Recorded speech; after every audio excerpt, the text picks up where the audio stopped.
Bom, pessoal, uma boa tarde a todos. É a primeira vez que eu estou gravando um vídeo, né, para ser colocado no meu blog. Antes de mais nada, né, eu queria agradecer a todos vocês que têm acessado, né, o meu blog, que têm lido os textos que eu tenho publicado ali, né, nestes primeiros, bom, não tem nem 2 meses, né, de blog, já são mais de 1.200 acessos. Realmente me surpreendeu bastante, né, a quantidade de pessoas que acessaram, né, que de forma direta ou indireta estão ali contribuindo para que eu possa, né, prosseguir com o trabalho. Como eu já expliquei, né, nos textos que eu estou publicando lá, o meu objetivo com o blog é... Bom, eu sempre quis escrever, eu gosto muito de escrever, eu gosto muito de ler. Quem me conhece sabe, né, que eu sou praticamente um... Eu leio de tudo, né, eu gosto muito de ler. Um dos meus sonhos era poder ter uma biblioteca, mas aqui no Japão, né, pela falta de espaço, pela falta de um monte de coisa, acaba sendo um pouco complicado, né? Mas eu queria, assim, ter muitos livros, né? Eu ainda não sou um adepto da leitura em tablet, embora eu tenha tablets, embora eu esteja lendo alguma coisa no tablet, mas eu ainda prefiro o bom e velho livro de papel.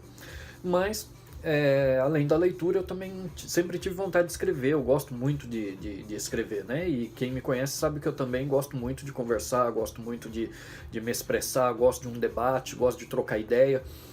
E a intenção com esse blog era justamente isso, né? Eu queria estar expressando, né, o que eu penso, estar expressando a minha opinião acerca de várias coisas que têm acontecido, né? E como todo mundo hoje em dia, né, através das redes sociais, todo mundo está se expressando, todo mundo está falando o que diz, a gente vê umas opiniões que valem a pena, outras opiniões que Deus me livre, e a minha opinião é só mais uma aí no meio, né? Então, eu sempre expliquei, né, sempre procurei deixar claro, né, o meu blog não é um blog jornalístico, eu não sou um jornalista, não sou um escritor profissional, eu sou um cara comum que está só expressando a sua opinião, e não, meu blog não tem o objetivo de estar informando as pessoas, né? O meu objetivo ali é só de expressar os meus pontos de vista, dizer o que eu penso, né, e como o próprio nome do blog diz, né, pensamento e debate, né, eu estou expondo um pensamento e convidando quem quiser para o debate, mas um debate sadio, um debate saudável, um debate onde a gente possa realmente trocar ideias e onde possa haver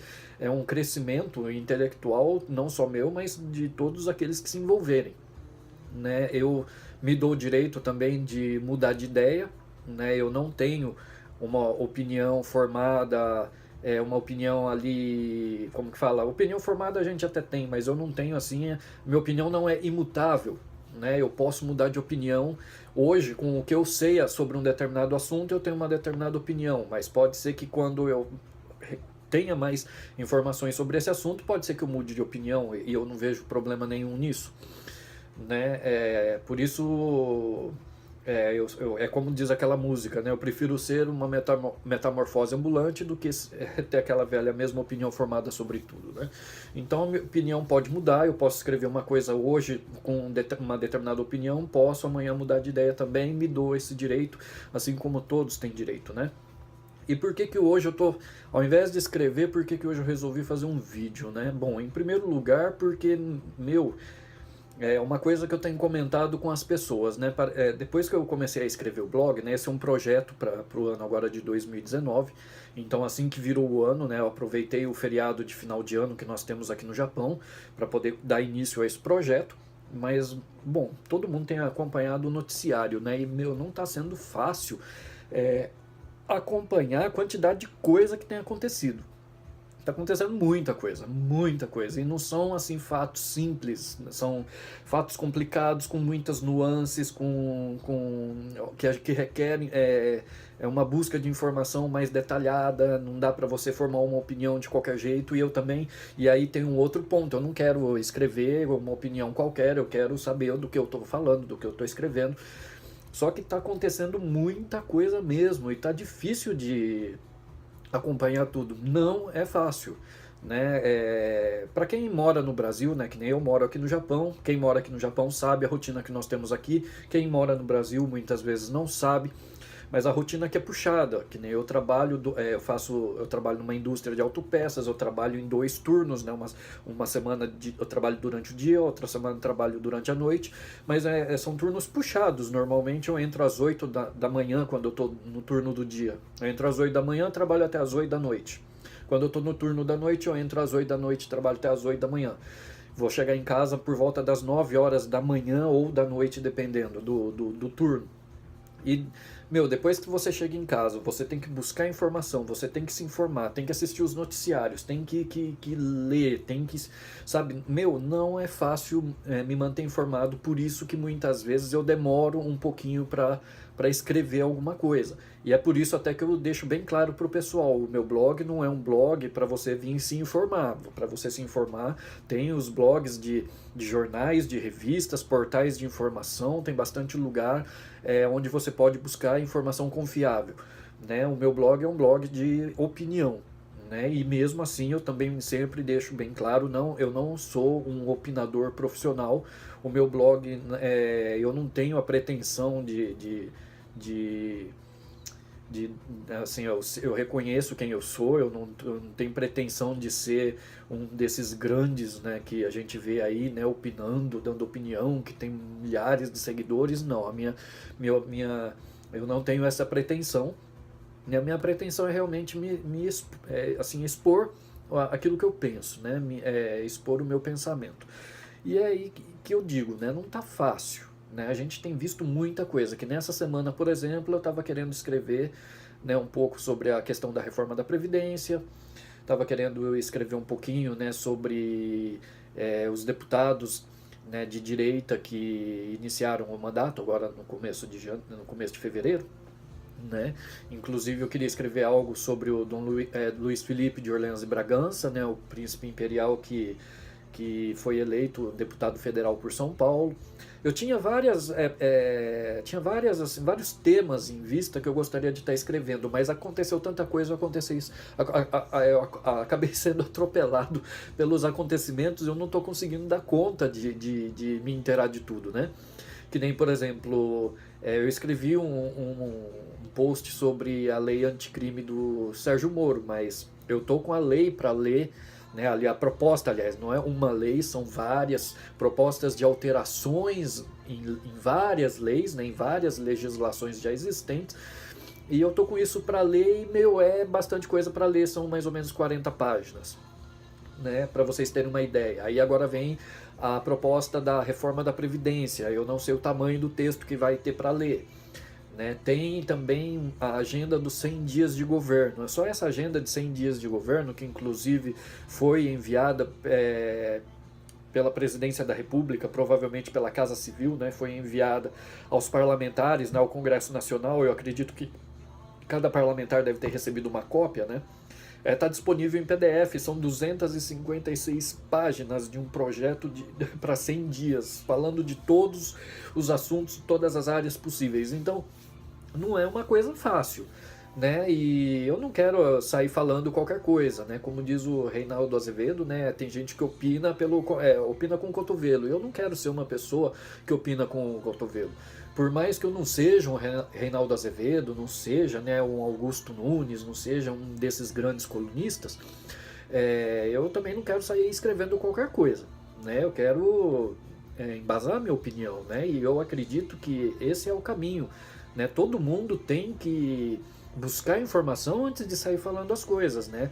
A gente vê que muitos dos problemas que a gente vê hoje em dia, inclusive com relação a fake news, é que as pessoas elas falam o que pensam, espalham as coisas, mas não se dão sequer o trabalho de saber se aquilo é verdade, não se dão o trabalho de pesquisar e saber o que realmente está acontecendo, né? Eu não quero ser uma dessas pessoas, né? Eu vou fazer o possível para estar opinando da melhor maneira possível, para estar escrevendo alguma coisa, né, com um mínimo de verdade e qualidade.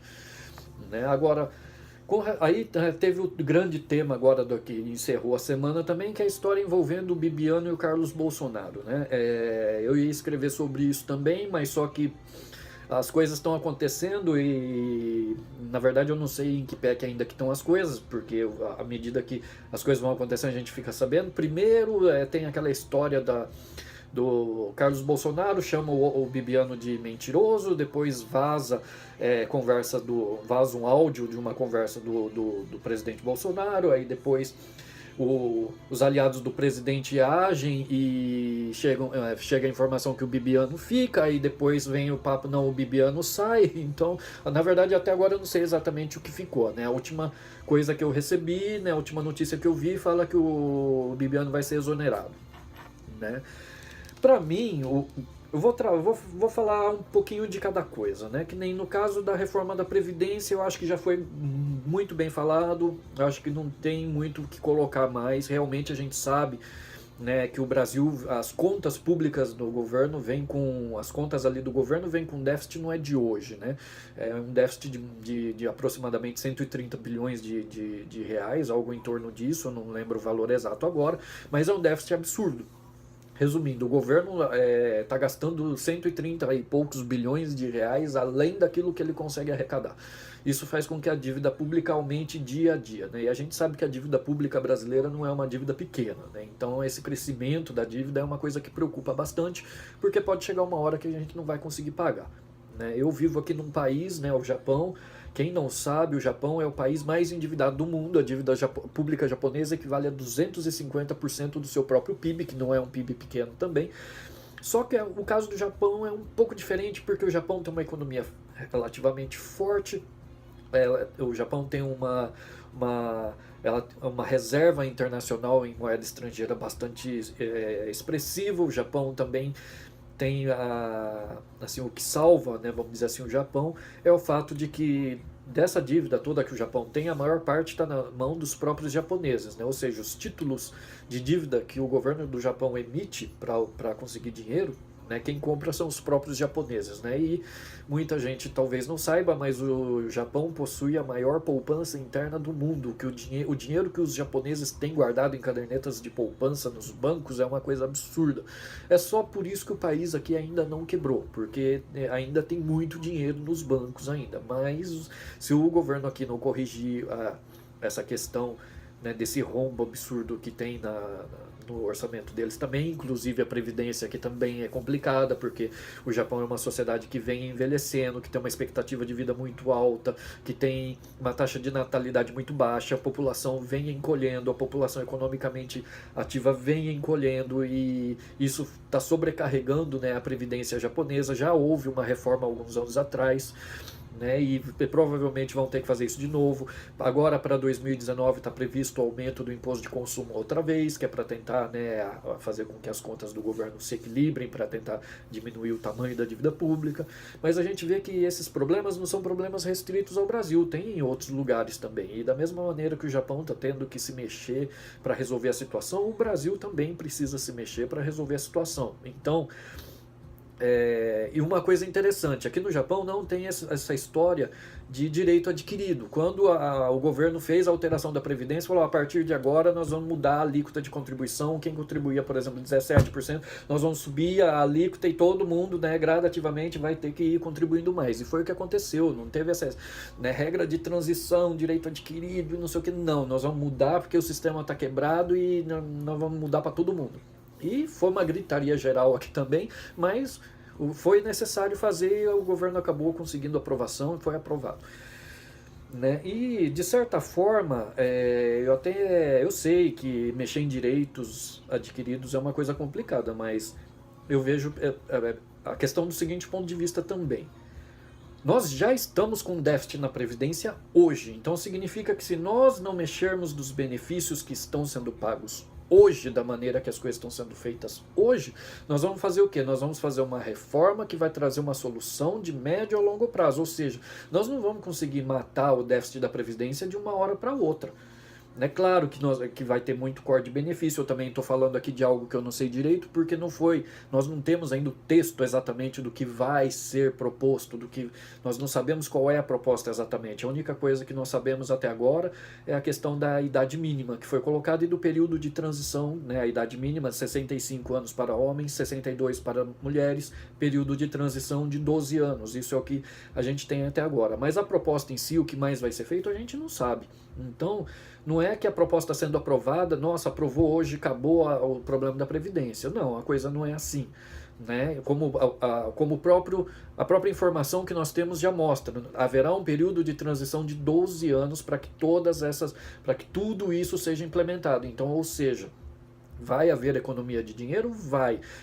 Vai se combater o déficit? Vai, mas só que não vai resolver o problema da noite para o dia. A coisa vai vir paulatinamente. Né? Mas vamos esperar para ver quando a proposta chegar, a gente ter mais informações, aí dá para opinar melhor. Agora, mudando de assunto, com relação à questão do Carlos Bolsonaro e o tal lá do Gustavo Bibiano, né? Eu não vou entrar aqui no mérito se o Bibiano errou, não errou, porque cada um fala uma coisa. Tem gente que fala que ele era responsável lá ele como presidente nacional tem responsabilidades, né? Presidente nacional no caso do PSL, à época da eleição, né? Dizem que ele tem responsabilidades, tem gente que fala que ele não tem, porque como presidente ele só passa o dinheiro para os diretórios estaduais e é o diretório estadual que decide quanto vai ser passado para cada candidato. Então eu não vou entrar nesse mérito porque é um negócio muito complicado. Mas, e também porque o que pega para mim, né, isso aí deixa que as investigações da Polícia Federal, que o pessoal encarregado das investigações chegue à conclusão se está certo ou está errado. O que pega para mim nessa história toda é o fato do Carlos Bolsonaro estar usando o termo que a própria internet tem colocado, né, dele estar fritando ministros em praça pública, né? É uma coisa um pouco complicada, que me deixa assim bastante incomodado, né? Que nem, por exemplo, nós tivemos um áudio do presidente da República vazado na internet. Eu acho que isso é uma coisa absurda. Porque nós não estamos falando o áudio do Jair Bolsonaro, não, nós estamos falando de uma fala do presidente da República Federativa do Brasil. Nós estamos falando de algo que deveria estar protegido por sigilo. Toda e qualquer fala do presidente tem que ser protegida, tudo que ele faz, tudo que ele fala não pode ser assim divulgado aos quatro ventos dessa maneira. E outra coisa, eu não estou falando isso porque, nossa, tem que ter segredos, não é isso. A gente também tem que ter a cabeça no lugar, tem que saber pensar um pouco. O governo, né, o presidente da República, ele tem uma secretaria de comunicação, o governo tem porta-voz, ele tem gente preparada para estar passando as informações necessárias para o público. Agora, tem coisas que o público não precisa estar sabendo, que nem essas conversinhas ali que às vezes tem entre ele e seus assessores, o público não precisa saber de 100% disso. Né? A gente precisa saber sim das medidas que estão sendo tomadas e claro, é óbvio que se tiver alguma coisa errada, sim, aí tem que ser investigado, mas eu acho que não é o caso aqui. Só que isso o problema é que isso abre um precedente muito grande, até onde esse Carlos Bolsonaro vai se intrometer. Né? Para começar, ele não deveria nem estar ali. Né? Ele é vereador no Rio de Janeiro, o Rio de Janeiro está num estado de calamidade lá cheio de coisa acontecendo e ele deveria estar lá no Rio de Janeiro trabalhando lá. Né? Ele não tem cargo no governo federal, né? E como todo mundo está dizendo, né? Filho não é cargo, então ele não deveria estar em Brasília agora, né? Ele deveria estar lá cuidando, né, do seu mandato como vereador, ele deveria estar trabalhando em prol daqueles que o elegeram lá no Rio de Janeiro, né? Essa é a minha opinião. Também acho que filho não tem que ficar dando pitaco no governo. Né? Ele não tem cargo no governo. Se ele quiser dar qualquer tipo de opinião para o seu pai, ele como filho, como cidadão, tem todo o direito de dar opinião para o seu pai, mas que ele faça isso no ambiente privado lá do Palácio da Alvorada, quando tiver só eles em família. Ele não tem que estar no Palácio do Planalto, ele não tem que estar acessando as contas do presidente da República ali e publicando áudio, ele não tem que estar fazendo nada dessas coisas. Isso é um absurdo. E não pode ficar assim. Né? Na verdade, outra coisa que me preocupa também é a maneira, nessa história toda, né, envolvendo o Bibiano, é a maneira também como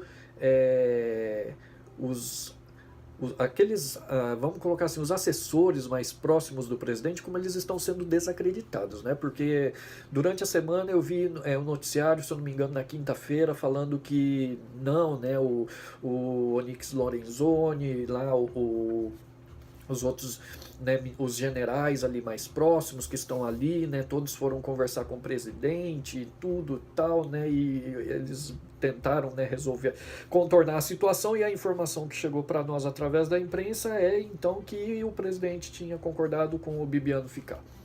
né? Foi essa informação que ficou, né? Que tipo que o Carlos Bolsonaro ia voltar para o Rio e o Bibiano ia continuar no cargo. Aí depois vem a informação de que não é bem assim, né? Que agora a informação que veio é que o Bibiano vai realmente ser exonerado. Mas e aí, o presidente não pode mudar de opinião? Claro que ele pode mudar de opinião, só que ele precisa, antes das coisas serem externadas, ele precisa pensar bem. Que nem, por exemplo, não deveria ter sido falado que o Bibiano vai ficar enquanto o presidente não tivesse falado com o Bibiano, porque essa informação veio antes do presidente se encontrar com ele. Até onde eu vi, o presidente decide, não, o Bibiano fica, então, né, levando em consideração tudo que foi dito pelos interlocutores lá. Aí depois o Bibiano vai lá, conversa com o presidente, não, mudou de ideia, então agora o Bibiano sai. Então é uma coisa muito complicada. Já não bastasse a ingerência do Carlos Bolsonaro. Aí vem os assessores tentando contornar a situação, porque se a gente parar para ver, não era uma situação tão complexa assim. Dava para ter sido resolvido de forma mais simples. Aí foi feita uma lambança, na verdade, e que não era necessária. Era uma coisa simples, que fizeram uma tempestade, né, com um copo d'água, e agora termina com a exoneração do Gustavo Bibiano, né? Vou falar sério para vocês, eu sinceramente não acho que foi uma boa ideia, né? Eu não sei exatamente como é que eu não conheço o Bibiano, eu não sei como que ele pode se comportar, eu não sei se ele tem munição na munição assim contra o governo para vir se tornar um inimigo a partir de agora. Mas o que me preocupa é o precedente aberto, né? Nós estamos aí com a semana que vem, deve ser no dia 20, deve ser apresentada finalmente a proposta de reforma da Previdência ao Congresso, né? Vai ser necessária muita negociação republicana, claro, né? Vai ser necessária muita conversa, né? Ao invés de negociação, vamos colocar conversa, né? Vai ser necessária muita conversa para convencer o Congresso, convencer os parlamentares de que essa reforma é necessária, de que esse projeto é o ideal, né? E aí agora, diante de tudo isso, fica essa questão, né? E outra, os aliados do presidente agora estão todos inseguros, né? Porque será que tem mais conversas gravadas? Será que tudo que eles falaram com o presidente ficou gravado? Será que tem coisa comprometedora? Será que não tem? Como é que tá o negócio? Quem será o próximo que o presidente vai fritar? Né? E até porque a gente vê que não é de hoje, né, que vem acontecendo essas coisas. Né? O próprio general Mourão, né, o vice-presidente da República, ele foi meio que deixado de lado. Parece que há uma relação meio estranha ali entre o Bolsonaro e ele também. Né? Tanto é assim que o Bolsonaro ficou ali, né, fez a cirurgia agora recentemente, ficou um tempo ali sem poder estar à frente da presidência da República, mas também o vice-presidente não pôde assumir, né? Fizeram ele assumir por apenas 48 horas, sendo que o Bolsonaro precisou ficar bem mais do que 48 horas ali internado no hospital. E ao meu ver, o vice-presidente, o cargo de vice-presidente existe justamente para isso, para quando o presidente da República estiver por qualquer motivo que seja, nesse caso, motivo de doença, quando ele estiver impossibilitado de estar à frente da presidência da República, o vice-presidente está ali para isso, para que o governo continue funcionando, para que as coisas continuem funcionando. A gente viu que, como o general Mourão não pôde assumir o cargo, aliás, ele está no cargo, ele não pôde assumir interinamente a presidência da República, o que aconteceu foi que parou as coisas, né? A reforma da Previdência está parada, esperando que o presidente saia do hospital para então que ele possa analisar a proposta, para então dizer o que né, ele dá a palavra final. Então a gente vê que se perdeu bastante tempo, né, nisso daí. Então eu acho que esse é um precedente bastante complicado. Né? Política não é algo simples, né? Política é algo bastante complexo. Quem diz que política é simples está mentindo, porque não é. É você lidar com pessoas, e quem lida com pessoas, né? Cada pessoa tem um pensamento, cada pessoa tem um objetivo, cada pessoa tem tem um tipo de ideia, enxerga o mundo de uma determinada maneira, e por causa disso o relacionamento com pessoas, né? A política, isso não é algo simples, não é algo fácil. Né? Trabalho de convencimento de pessoas não é algo fácil. Né? E essa história toda para mim só complica tudo. Né? E ficou engraçado também, não estou aqui querendo lançar nenhum tipo de teoria da conspiração não, mas ficou assim, bastante engraçado, porque no fundo dá a impressão de que algo está sendo escondido, que as verdadeiras finalidades do governo, a verdadeira forma de pensar do governo está oculta, que não é isso que a gente está vendo. Parece que ali tá havendo um teatro, né? E isso me preocupa bastante, né? Como eu já escrevi no próprio blog, num dos primeiros artigos, quando eu tratei das eleições presidenciais de 2018, né? Quem leu deve se lembrar, quem não leu vai lá e dá uma olhada lá. Eu escrevi que eu na verdade não sou assim um eleitor do Bolsonaro, né? Eu não sou um bolsonarista, como dizem por aí. Eu votei sim no Bolsonaro no segundo turno. No primeiro turno eu não tinha votado nele. Mas eu votei no Bolsonaro não porque eu seja bolsonarista, porque eu apoio 100% as suas ideias. Não, não foi por causa disso. Eu votei no Bolsonaro porque eu jamais votaria no PT. Votei no Bolsonaro por completa falta de opções, porque eu tinha decidido que eu não anularia meu voto, que eu não votaria em branco. Então, por isso, eu decidi dar o meu voto para o Bolsonaro. Então, eu posso não ser um bolsonarista, mas eu sou um eleitor do Bolsonaro. E como eleitor do Bolsonaro, eu tenho o direito de fazer cobranças e tenho o direito de analisar as coisas que ele está fazendo. E uma coisa que eu quero deixar bem claro para qualquer pessoa que esteja vendo ou ouvindo o que eu estou dizendo aqui. Pode me atacar se quiser, fiquem à vontade, porque eu sei que quando a gente fala, eu votei no Bolsonaro, né, o pessoal cai matando em cima, né? Mas eu votei no Bolsonaro sim, mas eu digo aqui para oposição, para a situação, eu digo para todo mundo. O negócio é o seguinte: como eu disse, eu não concordo 100% com o Bolsonaro, com as ideias do Bolsonaro. Aquilo que ele fizer que for realmente bom para o país, eu vou apoiar, vou assinar embaixo. Aquilo que eu achar que é errado, eu vou falar que eu acho que é errado. Eu não dou carta branca nem para o Bolsonaro, nem para político nenhum. Eu quero que isso fique bem claro aqui. Nenhum político recebeu carta branca. Aliás, nem minha, nem de ninguém. Eu acho ridículo esse pessoal que se você falar um A contra o político de estimação dele, a pessoa já se estressa. Não é assim que a coisa funciona, pelo menos comigo não é assim. Eu não tenho político de estimação. Quem errou tem que ter o erro apontado, quem acertou tem que ter o acerto apontado e aplaudido, e é assim que a vida segue, né? É assim que as coisas são. Os políticos estão longe de ser perfeitos e é por isso que eu não dou carta branca para nenhum deles, né? E o pessoal fica falando aí, não, porque eu vi cada coisa, né? O pessoal caiu matando em cima por exemplo, eu vi muitas críticas agora que o MBL tem recebido, porque o MBL se colocou num posicionamento de questionar um pouco essa coisa toda, mais ou menos até na linha do que eu estou falando aqui, apesar que eles falaram coisas diferentes. Quem quiser, as informações estão aí na internet, se você pesquisar sobre o MBL lá que vocês vão ver. Mas o pessoal, os bolsonaristas caíram matando em cima do MBL com críticas, né? Eu não vou criticar porque o MBL tem lá o posicionamento que eles quiserem, isso não é problema meu. O meu posicionamento é esse, né? Eu acho que nesse momento foi muito mal, né, a maneira como as coisas aconteceram. O Carlos Bolsonaro não tem que estar lá, isso daí é a minha opinião, né? Ele tem que voltar para o Rio de Janeiro e tem que ficar lá no canto dele e fazer o trabalho dele como vereador. Né? Não tem que ter nem ele, nem Flávio, nem Eduardo, nenhum filho tem que ficar lá dando palpite, tem que ficar lá frequentando o Palácio do Planalto como se fosse membro do governo, porque não é membro do governo, vocês não são membros do governo. Filho não é cargo. Vocês têm que exercer o papel de filho na casa de vocês, ou então lá no Palácio da Alvorada, no ambiente privado, não no ambiente público. Né? A gente tem que garantir que o nosso país é um país sério. Nós temos que mostrar para o mundo que o nosso país é um país onde as coisas são feitas de maneira séria. A presidência da República é um cargo mais importante é o nosso cargo mais importante, é o topo da pirâmide no Brasil. Se na presidência da República, que é o nosso cargo mais importante, a gente vê esse tipo de lambança acontecendo, o que não deve acontecer abaixo disso, então, no resto do país? Essa é a imagem que a gente passa para quem está fora. Então, eu acho que as pessoas têm que ter um pouquinho mais de cuidado, ter um pouquinho mais de respeito, né? Eu acho também que o presidente Jair Bolsonaro tem que ter um pouquinho mais de pulso ali com relação aos seus filhos, né? Para que todos saibam o seu lugar. Cada um tem o seu lugar, cada um tem o seu papel. E o que eu estou pedindo aqui é justamente isso, que cada um ocupe o seu lugar e cumpra com o teu papel.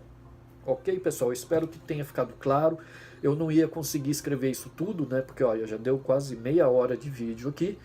né, para escrever tudo isso. Você imagina o tamanho do texto que ia ficar, mas fica aqui registrada a minha opinião. Inclusive, se vocês preferem, ao invés de textos, preferirem vídeos, aí vocês me deixem a sua opinião, me digam o que vocês acham do que eu falei aqui também, né, e a gente vê o que a gente faz aí no futuro então. Ok, pessoal? Mais uma vez eu agradeço a todos, né, que têm acompanhado o meu blog, que têm acompanhado aí o trabalho que eu estou fazendo. Agradeço a todos aqueles que vierem a ver também esse vídeo, né? E deixe o seu like aí, né? Acompanhe o meu trabalho. Eu agradeço de coração a todos vocês. Muito obrigado, Deus abençoe a todos e até a próxima.